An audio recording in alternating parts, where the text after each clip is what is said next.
Righto, this is our umpteenth episode. You are Luyanda, Peter. And you are Sasha Naryshkine. And as ever, we have 5 things to discuss. The rules are we're allowed no more than 5 minutes a topic. We should hopefully disagree with one another. We should refrain from saying, and all those other things, but we inevitably will say them. Today, we have 5 topics. One is the Women's World Cup. The second is South Africa and Pakistan, and that's why you're wearing that top for the first two topics.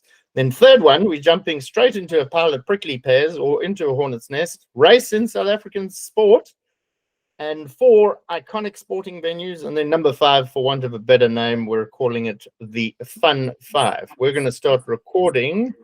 Our timer for the 5 minutes starts now. The Cricket's Women's World Cup. Luyanda, Peter. Well, what can we say about Australia? Comprehensive victory over England. You've been saying it, we've both been saying it. They're clearly the tournament favorites. They are. And Alyssa Healy, their captain, wasn't even playing. She was injured. She had a minor calf strain, which I think she picked up in a couple of days before. Interestingly, on that number of hundreds scored in the so far, there have been 900s. 2 of them have been Alyssa Healy, but 5 by Australia, 2 by England, 1 apiece by South Africa and New Zealand. It kind of what was quite pleasing and interesting to see is Laura Wolfhard, our captain, hasn't scored 100 yet, but she's second in the number of runs in the tournament, second to Alyssa Healy's 294. She's at 270. Some other statistics: Annabelle Sutherland, who we were saying hasn't scored any runs, and then she nearly gets 100. But this team, you think you've got them on the back ropes. Yeah, they just seem to someone just steps up. Someone comes in. I don't see anyone beating them.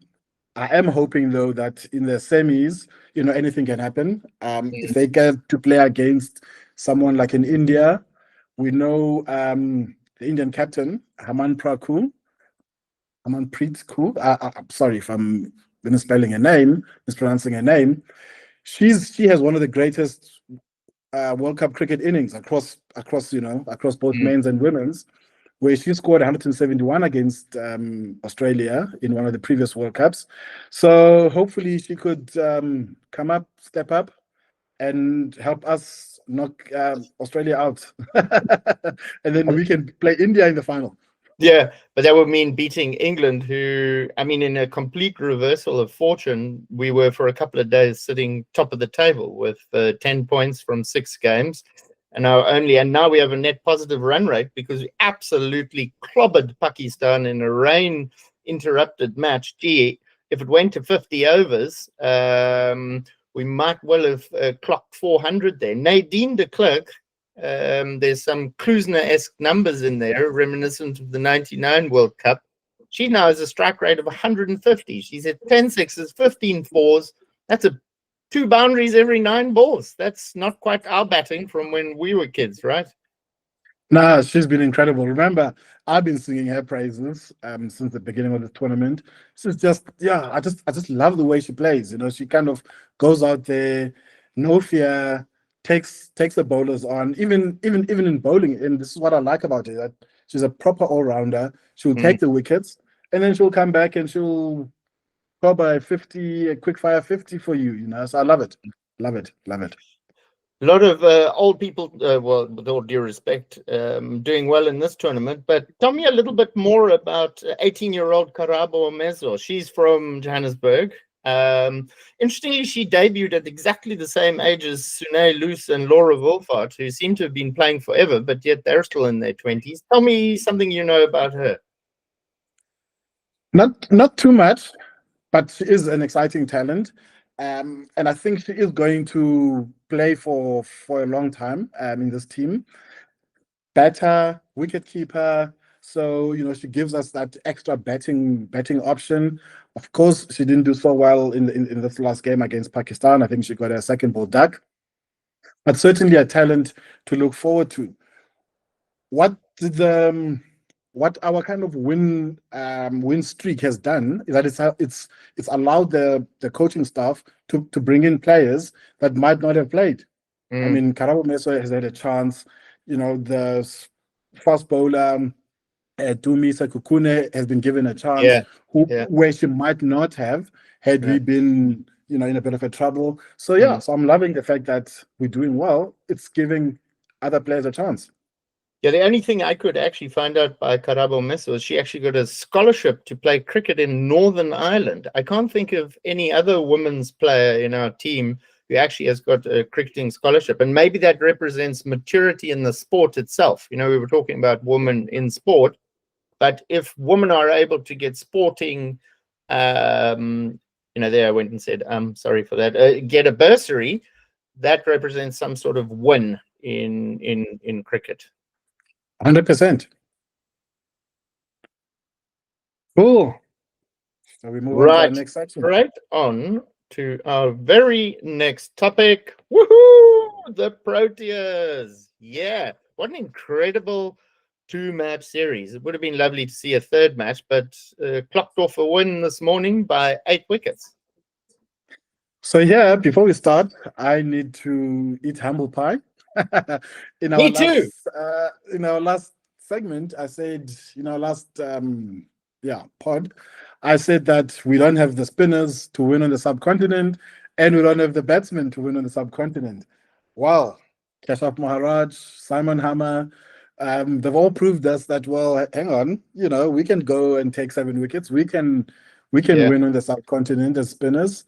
So apologies to the Proteas for for that, but loved it. Loved it. I never expected it. I don't know about you.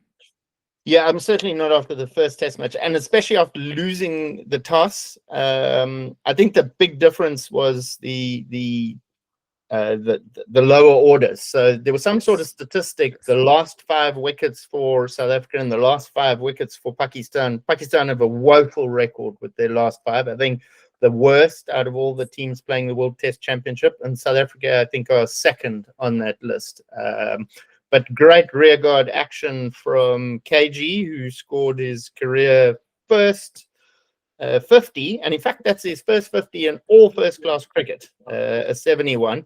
I remember Sean Pollock saying about 5 years ago, and his dad sort of backed that up, KG's dad, that is, not Sean Pollock's dad, is why hasn't he fulfilled his batting promises? And that 6 over long on of Shane Afridi is one of the very best straight foot drives 6 over long on I've ever seen in my life. So why hasn't KG scored more runs?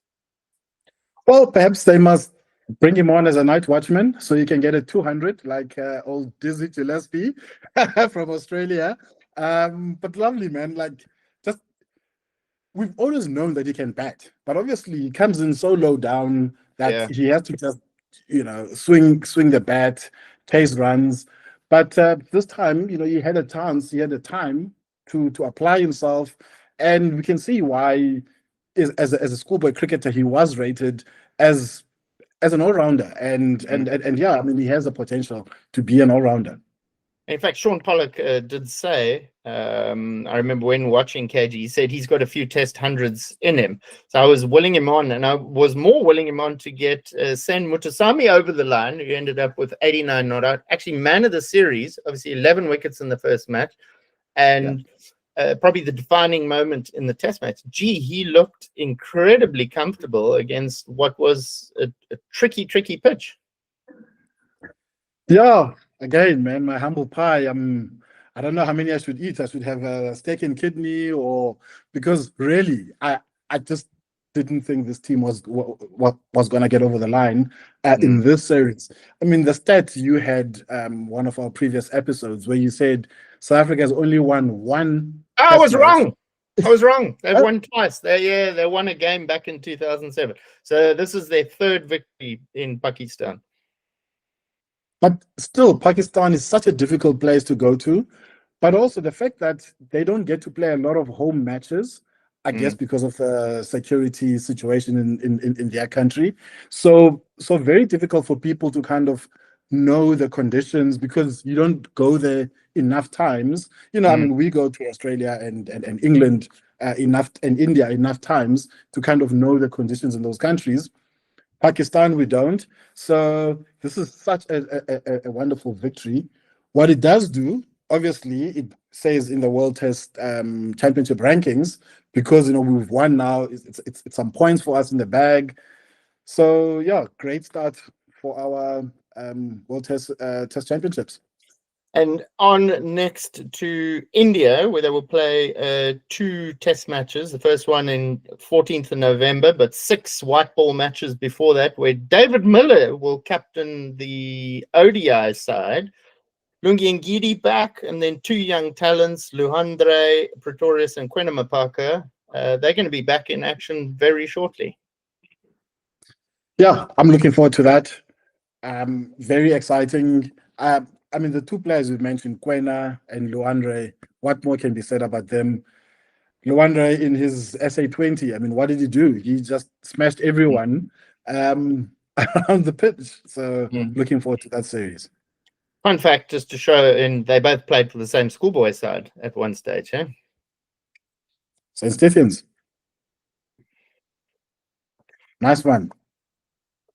Cool. Our next topic, jumping in immediately, and this is probably one of the trickiest topics one can face and I think not just in the South African sense, I think in all sport, where there's been a propensity from, in particular, we've seen it in football. I mean, if you count the number of times that Vinny Jr. has been the subject of racist chants, bananas being thrown at him on the field. Of course, he's the footballer for Real Madrid. The Argentinian team singing racist and homophobic slurs against Kylian Mbappe and the rest of the French team. Even though hate crime, racism is a hate crime in Spain, and it's punishable by a pretty lengthy prison sentence. Why do people still engage in racism in sport? And then we'll get into the nitty-gritty of South African sport. Yeah, I mean, I hadn't kind of thought about it from a global perspective, but why we brought this topic on was obviously the announcement of the Springbok team for the autumn series going over to Europe soon. And what I picked up in that team was that there were just 2 Black African players announced in the 36 squad. I'm obviously excluding the players on standby. And that kind of got me thinking. There are transformation targets. South African rugby, especially the Springboks under Rassie, has done very well in terms of bringing in Black African players into the squad. And now, are we regressing? And that's where this topic came from. Okay, look, I mean, if Lukhanyo hadn't been injured, he'd obviously be there, but still 3 out of 36 is a pretty poor number.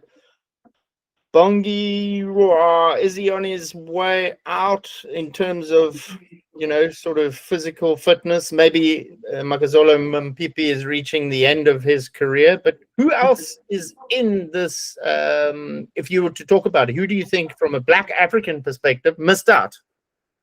But you see, that's exactly the problem, right? We now kind of going back and saying, oh, but Lukhanyo is injured and this guy is the end of his career. We shouldn't just be relying on those five existing players.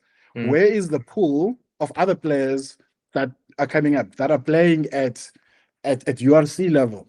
At schoolboy level, we know. So, for example, Craven Week, which is the interprovincial tournament, their targets are for every 23-man squad, there's got to be 12 players of color. Out of the squad of 11 white players. So remember, it's a 23-man squad. So it's got to be a 12-11. So meaning that, there should be more. I hate the word quota, but there should be more quota or representation players. Right. Representation. But then when we get to franchise rugby, which is now the URC and those targets kind of get lower. And in fact, there's no punishment. So if a team like the Bulls don't meet the targets, well, they'll be like a slap on the wrist. Whereas at Craven Week at schools level, we've had an instance where Western Province, I think it was the under-13 Craven Week, they had won all their games, but they were stopped from playing the final game of the tournament because they hadn't met the targets. So now what that's going to do is that next year, Western Province is going to make sure that they meet the targets and they actually play the players. Because it's not like there's a lack of players. I mean, particularly in rugby, as you point out, there are a lot of excellent players. And just remind me of the makeup of the South African school side, as it would be in the under-19 and the under-21. Or the under-20s? Do you know the number off the top of your head?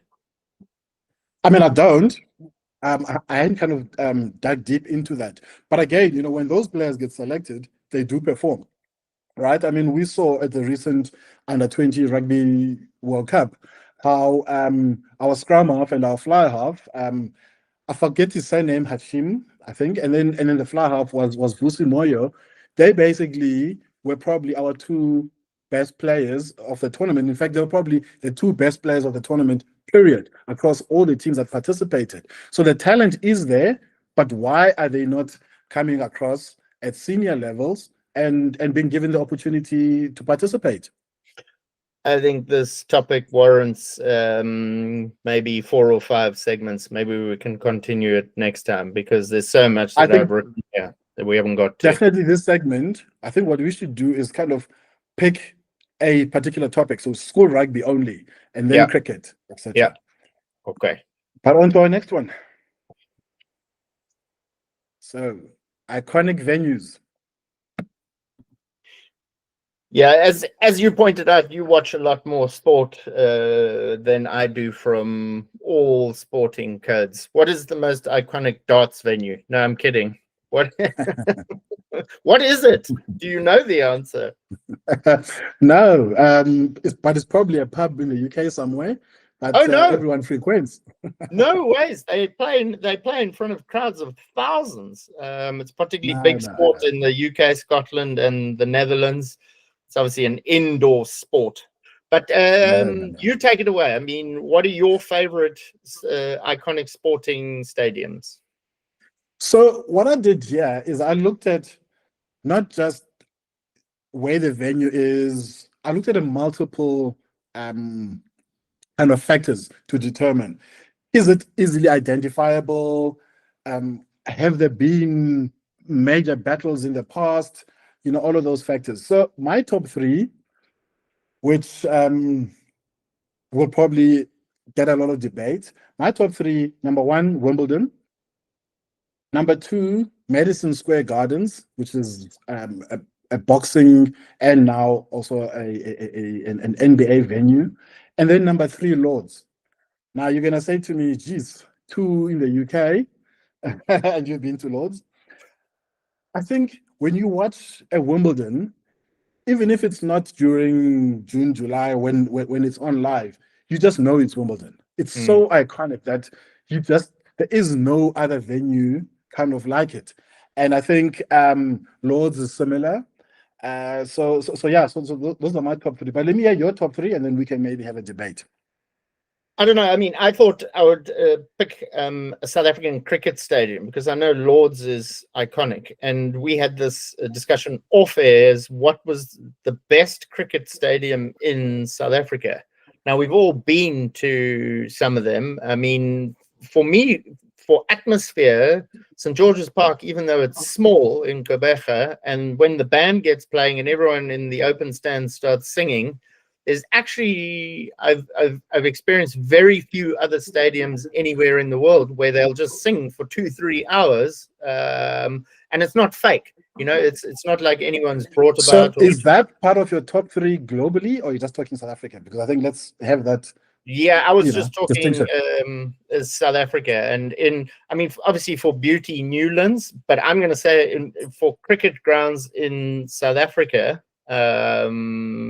St. George's Park does it for me. Just somehow it's small, it's intimate, the band plays, it's got a lovely vibe.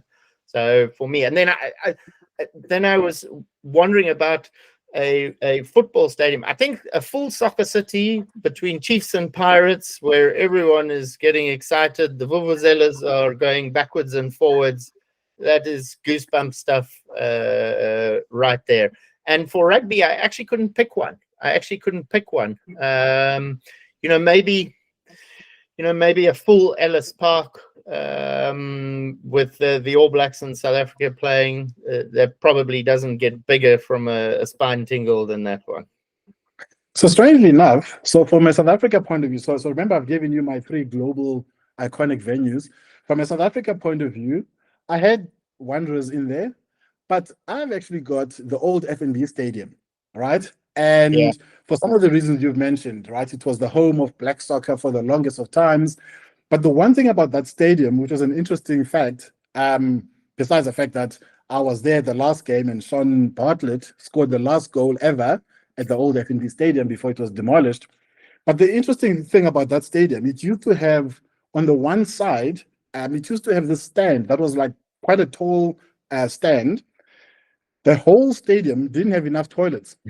So what the fans would do at halftime, they would all go to the top of the stand and they'll stand over there and they would, do their job. If you just happen to be walking at the bottom, well, it wouldn't be raining, but you would get wet.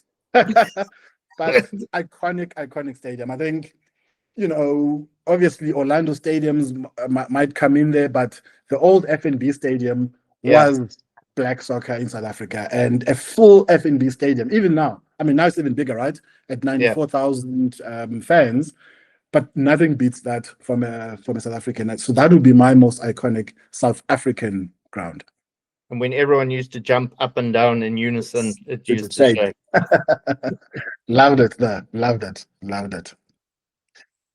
Awesome. Last segment.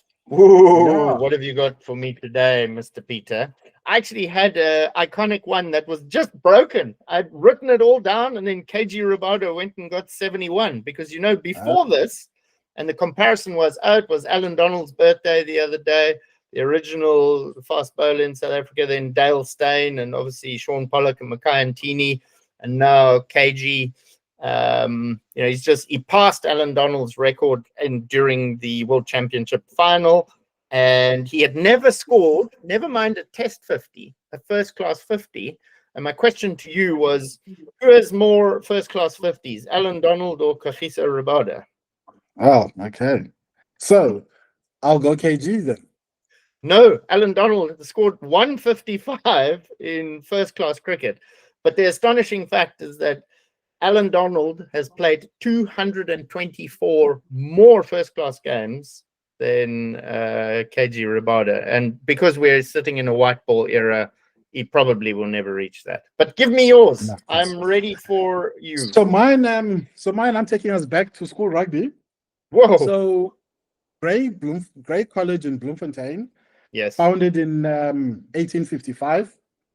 Is widely regarded as the most successful school rugby team, academy, whatever, right? They have played 1,626 games since their founding, and they have a win record of 91%.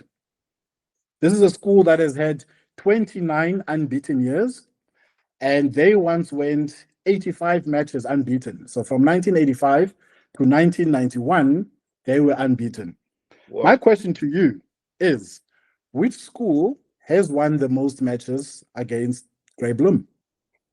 You have to go with Paul Roos. Let me give you a clue. It's a school that we both played against.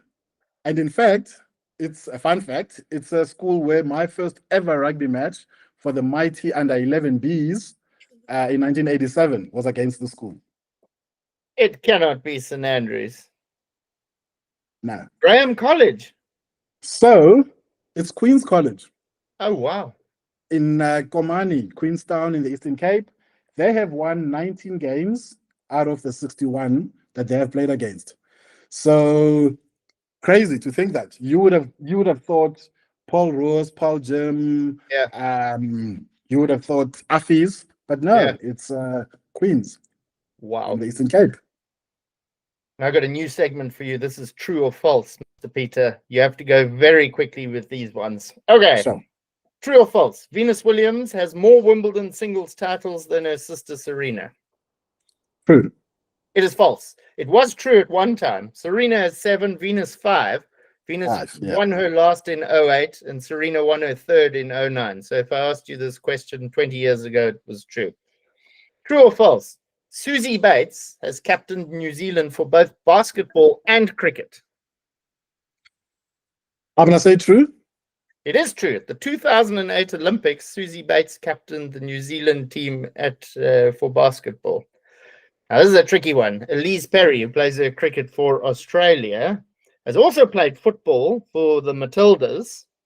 Which debut did she make first? For the Matildas, in football, or for cricket? Cricket, because she might have started cricket, football, and back to cricket. No. At the age of 16 years and 9 months, she made her debut for the Matildas. Interestingly, she scored a goal at the World Cup in 2011 in Germany against Sweden. Elise Perry. Awesome. She's quite talented. Awesome. Here's an interesting one. MJ quit basketball to play baseball. True or false? No, true. We know that story. Baseball. Why?